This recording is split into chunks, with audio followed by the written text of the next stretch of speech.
श्रीमद् देवी भागवत महापुराण की जय।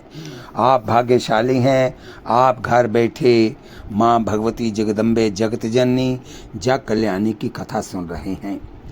आगे चलते हैं। नारद जी के पूछने पर ब्रह्मा जी के द्वारा परमात्मा के स्थूल और सूक्ष्म स्वरूप का त्रिविध सृष्टि तथा गुणादि का वर्णन ब्रह्मा जी कहते हैं। मैं विष्णु एवं शंकर ने ऐसी अनुपम प्रभावशाली देवी के दर्शन प्राप्त किए। महाभाग नारद वहाँ छिपे रूप से वह बहुत सी देवियाँ अलग अलग दृष्टि गोचर हो रही थी। व्यास जी कहते हैं, पिता की ये बात सुनकर मुनिवर नारद के मन में बड़ी प्रसन्नता हुई। पुनः ब्रह्मा जी से वह पूछने लगे। नारद जी ने कहा, पिताजी, जो आद अविनाशी निर्गुण अक्षर एवं अव्यय परम पुरुष है, उनके देखे हुए और अनुभव किए हुए रूप का वर्णन करने की कृपा कीजिए। कमल पर प्रकट होने वाले पिताजी, मैं त्रिगुण शक्ति के दर्शन तो कर चुका, अब निर्गुणा शक्ति कैसी होती है उसका रूप और परम पुरुष का रूप दोनों साथ ही मुझे बतलाइए। उनके दर्शन पाने के लिए श्वेत द्वीप में जाकर मैं महान तप करता रहा। बहुत से सिद्ध महात्मा और क्रोध पर विजय पाने वाले तपस्वी सामने आए, किंतु उन पार ब्रह्मा परमात्मा को मैं नहीं देख सका। कृपा पूर्वक इनका परिचय मुझे बतलाइए। व्यास जी कहते हैं, इस प्रकार नारद जी ने अपने पिता प्रजापति ब्रह्मा जी से पूछा। तब ब्रह्मा जी का मुख मुस्कान से भर गया। उनके मुख से सत्यवाणी निकल पड़ी। ब्रह्मा जी बोले, मुने, निर्गुण का रूप इन आँखों से नहीं दिख सकता, क्योंकि निर्गुण में कोई रूप है ही नहीं, फिर वह दृष्टि गोचर कैसे हो। निर्गुणा शक्ति और निर्गुण परम पुरुष सुगमतापूर्वक नहीं दिख पड़ते। मुनिजन ज्ञान रूपी नेत्रों से उनका अनुभव करते हैं। इन दोनों प्रकृति और पुरुष को अजन्मा एवं अविनाशी समझना चाहिए। विश्वास पूर्वक चिंतन करने से इनकी झलक मिल सकती है। विश्वास की कमी हो तो ये कभी भी नहीं मिल सकते। नारद, संपूर्ण प्राणियों में जो चेतना है उसी को परमात्मा समझो। तेजा स्वरूप परमात्मा विभिन्न प्राणियों में व्यापक रूप से सदा विराजमान रहते हैं।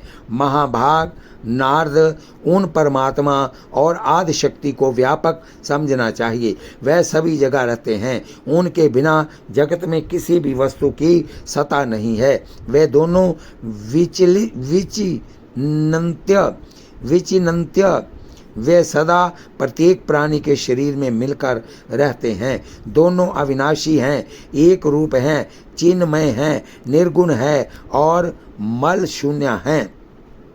जो शक्ति है वह ही परमात्मा है और जो परमात्मा है वह ही शक्ति है, ऐसा सिद्धांत है। नारद, इसमें कोई भी भेद नहीं है। ये सूक्ष्म तत्व समझ लो। नारद संपूर्ण शास्त्रों और अंगों उपंगों सहित वेदों का अध्ययन करने के पश्चात भी जिनके मन में वैराग्य का उदय नहीं होता, वह पुरुष इन प्रकृति और पुरुष के सूक्ष्म भेद को नहीं जान सकता। पुत्र, तुम चरम कोटि के विद्वान हो, भला कोई सगुण प्राणी निर्गुण ब्रह्मा का साक्षात्कार कैसे कर सकता है? अतः तुम्हें सगुण परमात्मा की ही आराधना करनी चाहिए। नारद जी ने कहा, पिताजी, आप देवताओं के आराध्य देव हैं। तीनों गुणों का जो स्वरूप है उसे मैं विस्तार पूर्वक जानना चाहता हूँ। सात्विक, राजस और तामस। वेद से अहंकार के 3 रूप हैं। पुरुषोत्तम, उन रूपों का भी स्पष्टीकरण करने की कृपा कीजिए प्रभु, जिसे जान लेने पर मैं संदेह से मुक्त हो जाऊं। मुझे उन ज्ञान का उपदेश दीजिए। साथ ही गुणों के विस्तृत लक्षणों को भी अलग अलग समझाइए। ब्रह्मा जी ने कहा, निष्पाप नारद, 3 अहंकारों की 3 शक्तियां हैं, तुम्हें उनका परिचय देता हूँ वह ज्ञान शक्ति, क्रिया शक्ति और अर्थ शक्ति के नाम से विख्यात है। ज्ञान शक्ति का सात्विक अहंकार से, क्रिया शक्ति का राजस अहंकार से और द्रव्य शक्ति का तामस अहंकार से संबंध है। ये तीनों शक्तियाँ तुम्हें बतला दी। नारद, अब उनके कार्यों का निरूपण करूंगा, सावधान होकर सुनो। तामसी द्रव्य शक्ति से शब्द, स्पर्श, रूप, रस और गंध, इन 5 तन मात्राओं की उत्पत्ति बतलाई जाती है। आकाश का गुण शब्द, वायु का स्पर्श, अग्नि का रूप, जल का रस, पृथ्वी का गुण गंध है।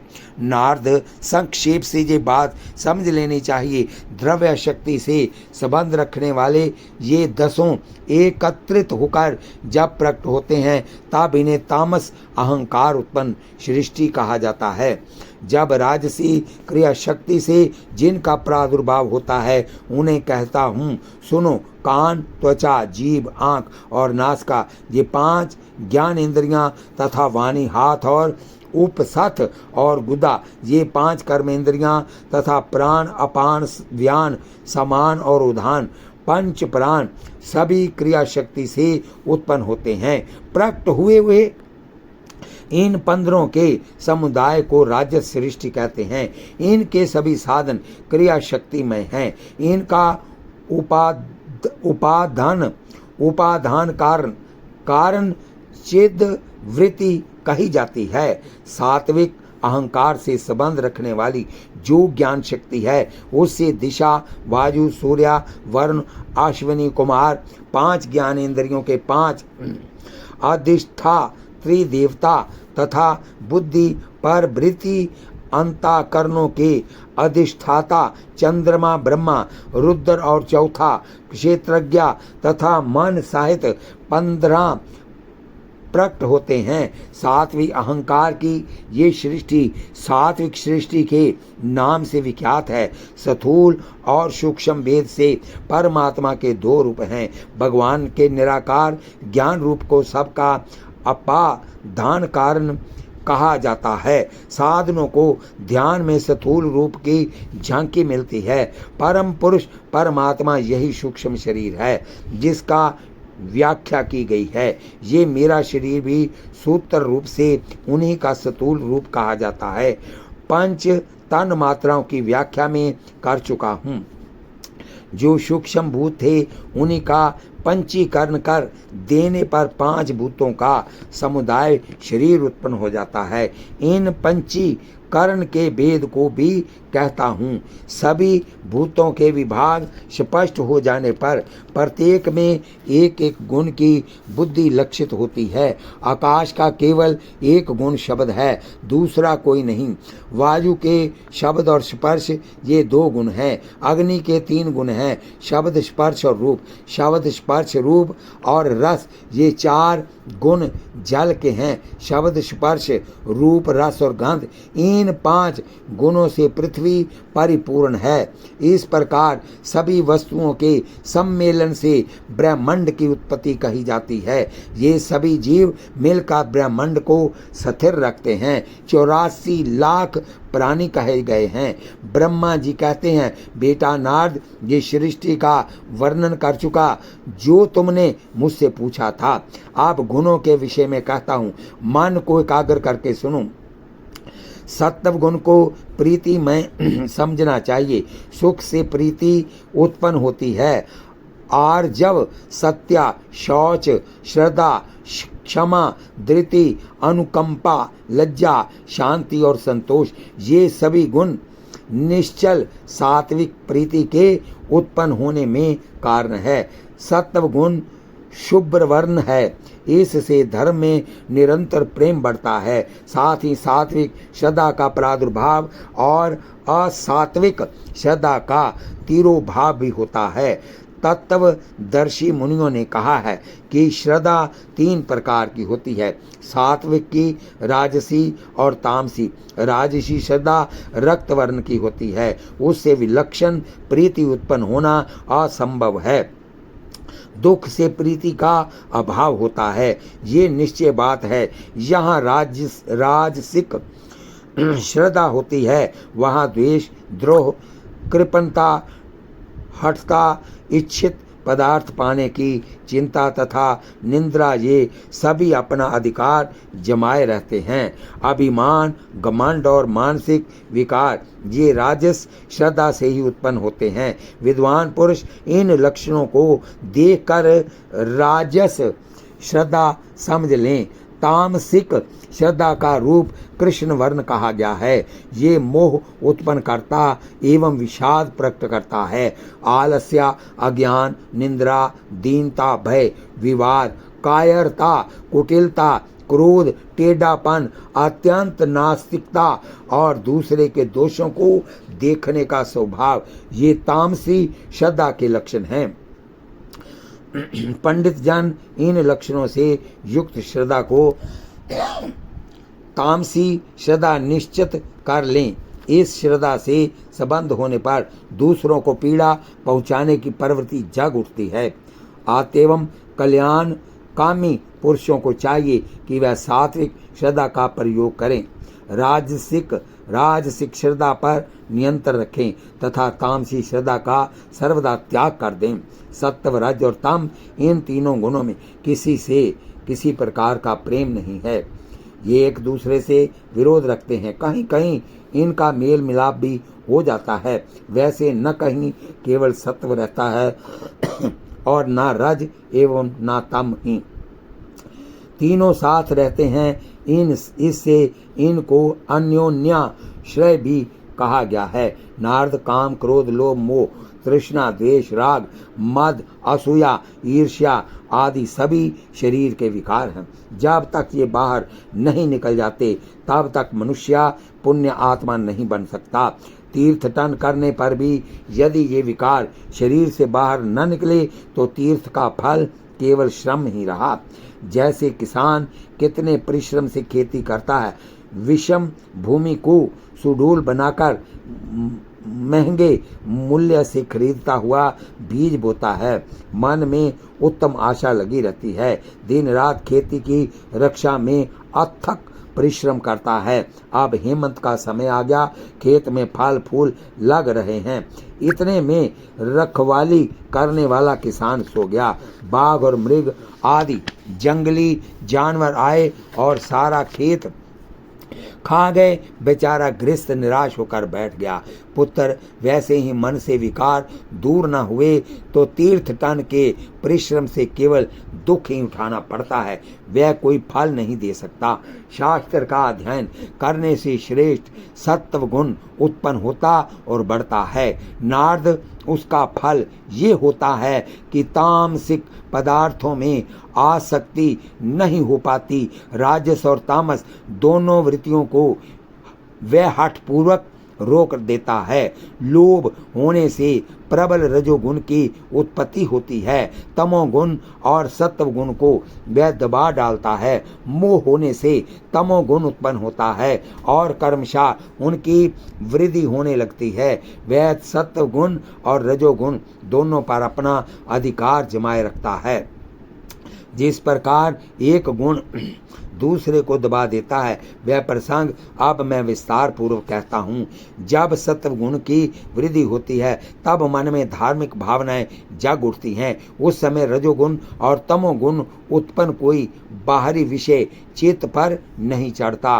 सदा सत्व गुण से उत्पन्न अर्थ का ही चिंतन होता है। इसके अतिरिक्त अन्य अर्थ सामने नहीं आ पाते। बिना यत्न करने पर भी धार्मिक अर्थ और यज्ञ में अभिरुचि उत्पन्न हो जाती है। सत्व गुण के उदय होने पर मोक्ष की अभिलाषा रखने वाला पुरुष केवल सात्विक विषयों में ही रुचि रखता है, राजस पदार्थों को भी नहीं चाहता, फिर तामस पदार्थ को तो चाहेगा ही कैसे। इस प्रकार पहले रजोगुण को जीतकर फिर तमोगुण पर अधिकार करना चाहिए। पुत्र उस समय केवल शुद्ध सत्व गुण ही रह जाता है।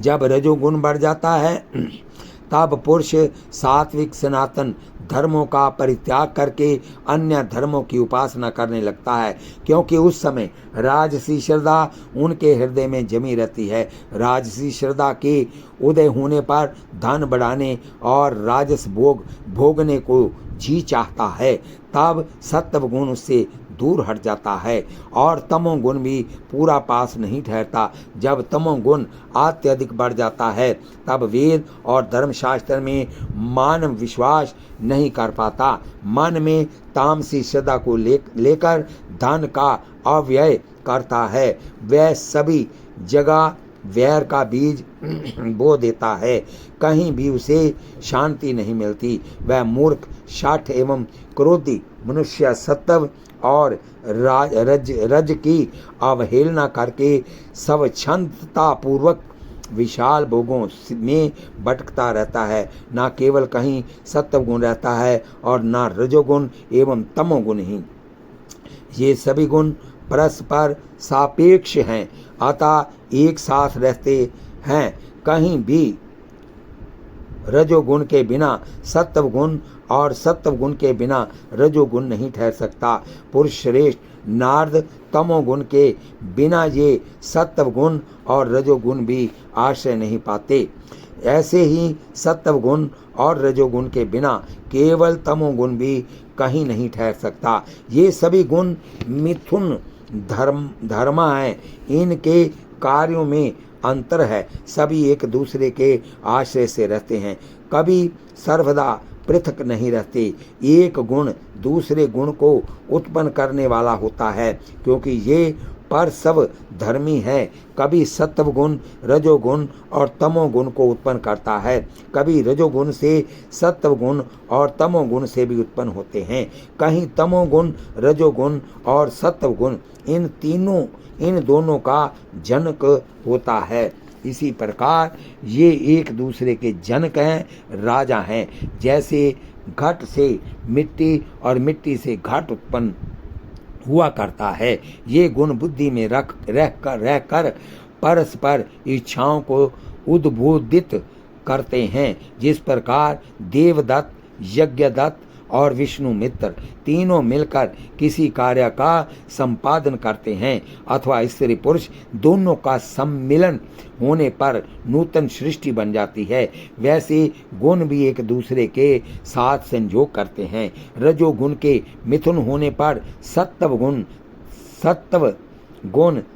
गुण के मिथुन होने पर रजोगुण और तमोगुण के मिथुन होने पर सत्व गुण और रजोगुण ये दोनों उत्पन्न होते हैं, ऐसा कहा गया है। नारद जी कहते हैं, इस प्रकार पिताजी ने सर्वोत्तम गुण की व्याख्या की।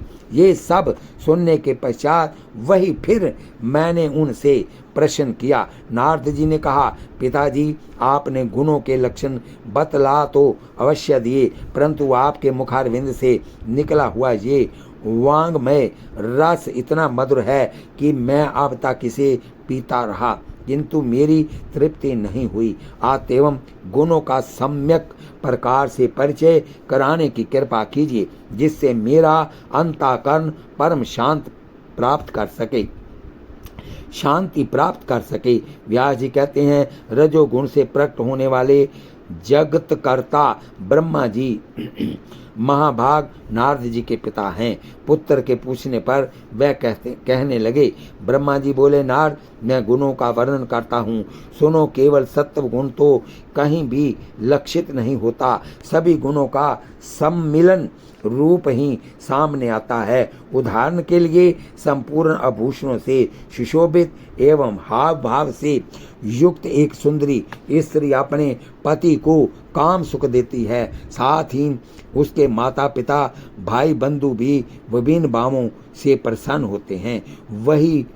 वही वह सौंतों को महान कष्ट देने वाली भी सिद्ध होती है। वैसे ही सत्व गुण जब स्त्री वेश में होता है और उससे रजोगुण एवं तमोगुण संबंधित होते हैं, तब राजसी एवं तामसी वृत्ति उत्पन्न होती है। रजोगुण और तमोगुण के स्त्री रूप में आने पर यदि सत्व गुण से संबंध होता है तो सात्विक वृत्ति उत्पन्न होती है। एक से दूसरे का परस्पर संयोग होने पर एक विलक्षण वृत्ति तैयार हो जाती है। नारद स्वभाव में आश्रय के अनुकूल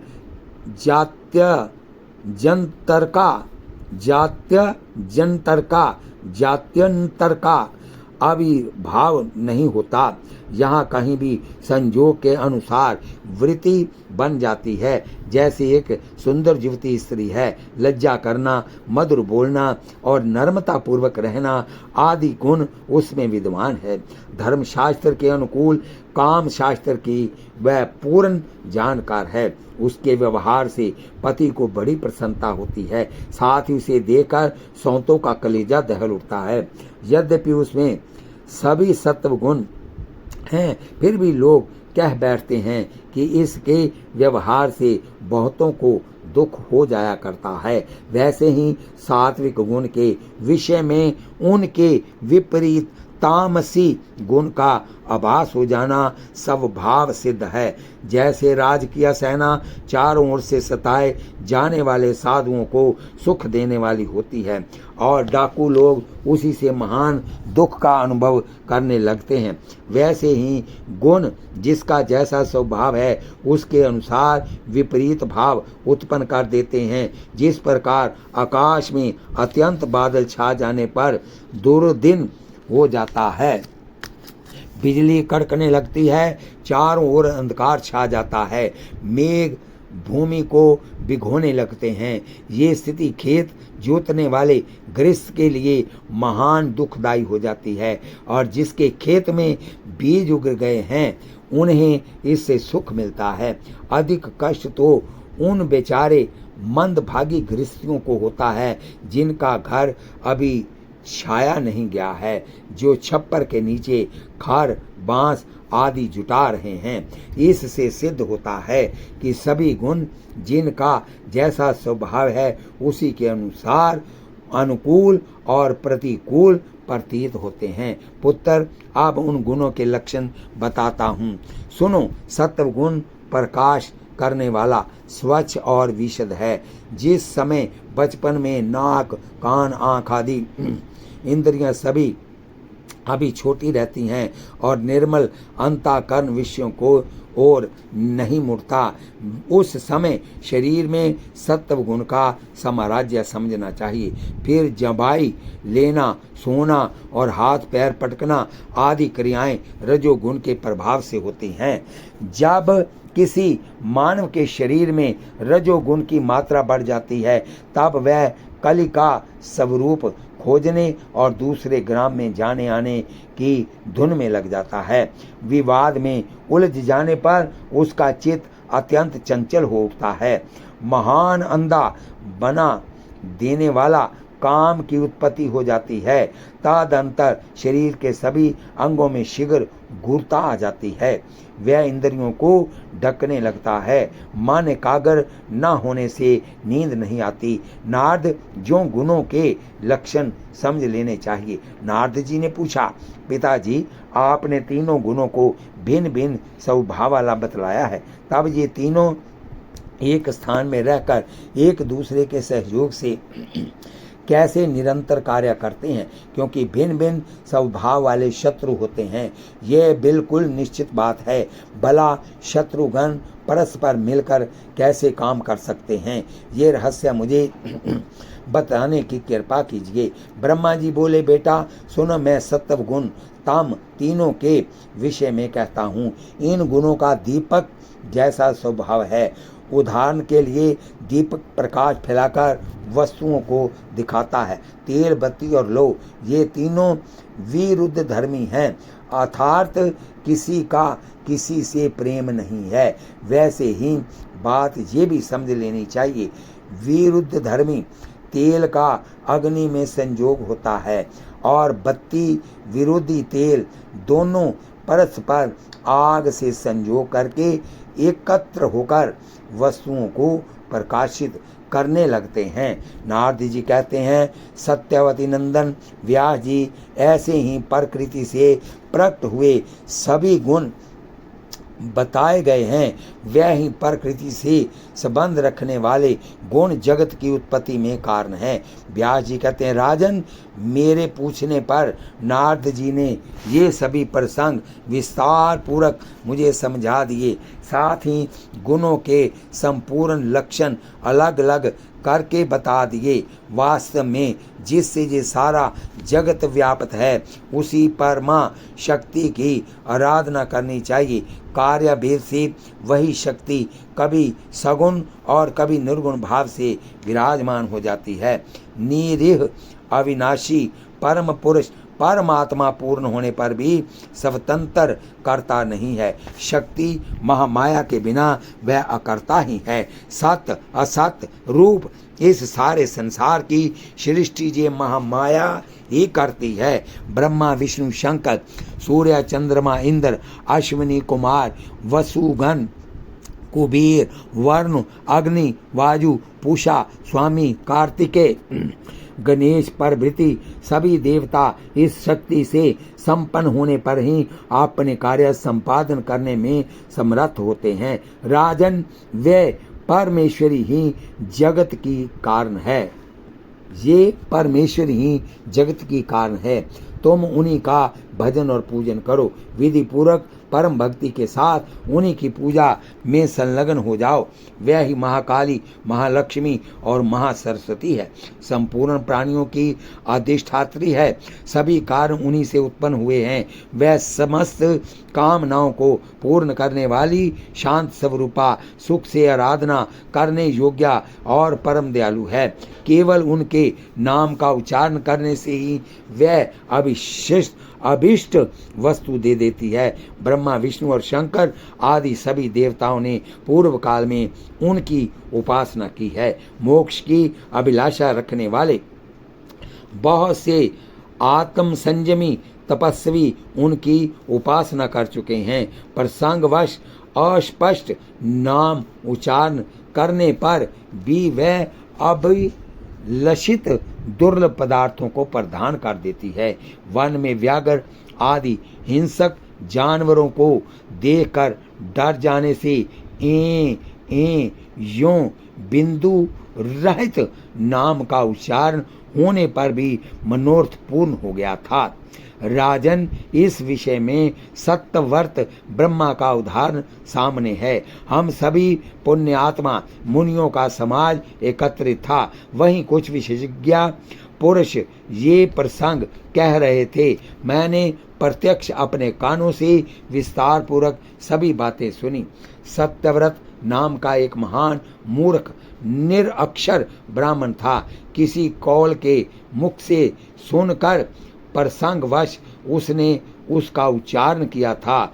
अनुस्वार का उच्चारण उससे नहीं हो सका। केवल इतना ही उच्चारण हुआ। फिर भी वह एक बड़ा भारी विद्वान बन गया। कार के उच्चारण करने से ही उस पर भगवती परम प्रसन्न हो गई। दया से ओतप्रोत रहने वाली उन भगवती परमेश्वरी ने उस ब्राह्मण को कविराज बना दिया। बोलिए वृंदावन बिहारी लाल की जय। इस कथा को हम यहीं विश्राम देते हैं। कथा सुनते हुए आप हाथ में माला लीजिए, जीवा से नाम जपिए, आंखों से महामाया जगदम्बे जगत जननी दुष्ट संहारनी दुष्टों का नाश करने वाली का दर्शन कीजिए और कथा जो कथा सुनते हैं उनकी सब मनोकामना पूर्ण होती हैं। मनोकामना पूर्ण करने के लिए माँ भगवती जगदम्बे जगत जननी को कथा सुनते सुनते सब्सक्राइब लाइक शेयर कीजिए। शेयर की हुई कथा यहाँ तक जाएगी। जो लोग सुनेंगे उनका आधा फल आपको भी प्राप्त होगा। कल फिर कथा होगी। बोलिए वृंदावन बिहारी लाल की जय। ये कथा आधे घंटे की सुबह होती है और आधे घंटे की शाम को होती है। प्रतिदिन इस कथा को सुनने से आपको अभीष्ट फल प्राप्त होगा। बोलिए माँ जगदम्बे जगत जननी जग कल्याणी की जय।